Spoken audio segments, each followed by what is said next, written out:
Hi, I'm Lonomy, and I make bespoke fantasy on the internet. If you're new here, welcome to a veritable den of fantasy, RPG, and design content. I produce a show called Travels of the Ellis Arbor. What was once a 5e compatible D&D adventure is seeing a few changes in our next season. We've come a long way with our band of misfits, fighting sea witches, a dangerous warlock, and a fiend-possessed wizard. That being said, we're only just getting started, and I'd love to provide a primer for our adventures to come. First of all, this isn't a podcast or an actual play series, but something in between. Though our focus has shifted from a D&D compatible series of characters, you can still find permanent stats for every crew member of the Ellis Arbor in the video description. You might be asking, wait a minute, why aren't you calling this a 5e compatible audio narrative anymore? To put it simply, as our show begins to grow and change, it's important to provide space to grow into new creative endeavors. You'll still be able to see the stats for each character as if they were 5e compatible, but we're no longer adhering to any strict formula for the rules lawyers among you. That being said, there are so many talented people on the internet that use and design other game systems and settings to tell brilliant stories. Do yourself a favor and check out the amazing plethora of indie TTRPG designers and developers on sites like Twitter, DriveThruRPG, and itch.io. Now, the next thing to explain is the setting where our story takes place. You might have heard of places like the Forgotten Realms, Oberon, Waterdeep, or even Exandria and Dark Sun. They are all published fantasy settings that many TTRPG adventures and fantastical fiction take place in. My setting is one of my own design, and it's called Bastion.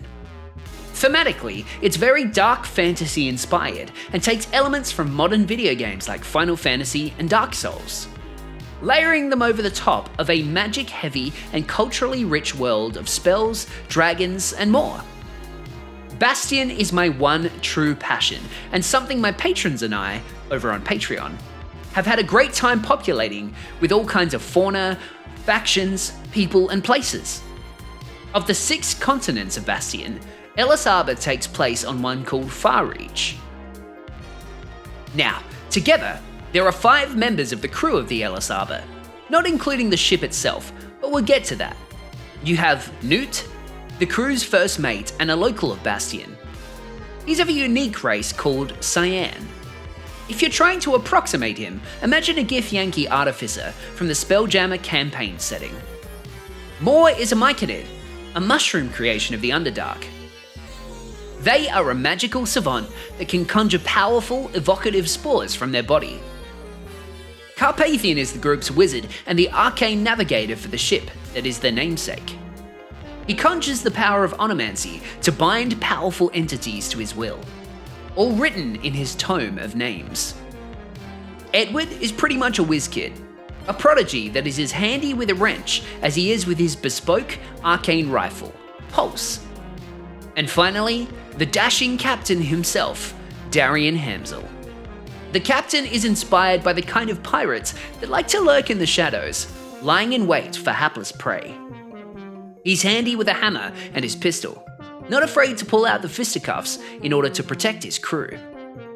But of course, we can't forget the Ellis Arbor herself. As the show's namesake, the Ellis Arbor is the title of the ship that these pirates once crewed. For another chapter or two, she'll be taking a backstage role as the story continues to unfold.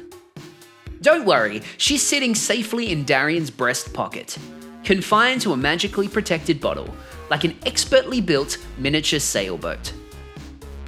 All the images and assets for our show were made using a helpful online tool. Typically, Hero Forge is used to design models that are 3D printed, ready for the table. You can print plastic, high quality, or even colored plastic miniatures for use in games or your own personal collection. However, their token maker is incredibly robust and was used to design the portraits for each character. It's simple, intuitive, and it adds quite a lot of detail to my vague descriptions of each character. I highly recommend checking out the tools they have available, even if you're not in the market for new minis. Wherever you're up to on the fables of Darian and his crew, there are plenty more secrets to uncover and creatures to slay. I hope this has helped give you a little insight into what this show is and how we plan to continue. I've appreciated all your feedback over the last couple of years, and I'm so glad that we can continue to tell a story that is shaped by the support of our TTRPG community. As always, Travels of the Ellis Arbor is made possible by the generous support of our subscribers, followers, and most notably, our patrons. Thanks to all our Moon, Wedge, Crown, and Hex tier patrons for supporting us so far on this journey.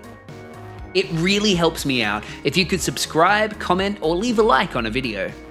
If you're able to, I'd love it if you could join me on this journey over on Patreon. If not, I'm always interested in meeting new people over on Twitter. If you like fantasy and world building, I'm sure there's plenty that this community and I can offer. As always, don't forget, take care of each other.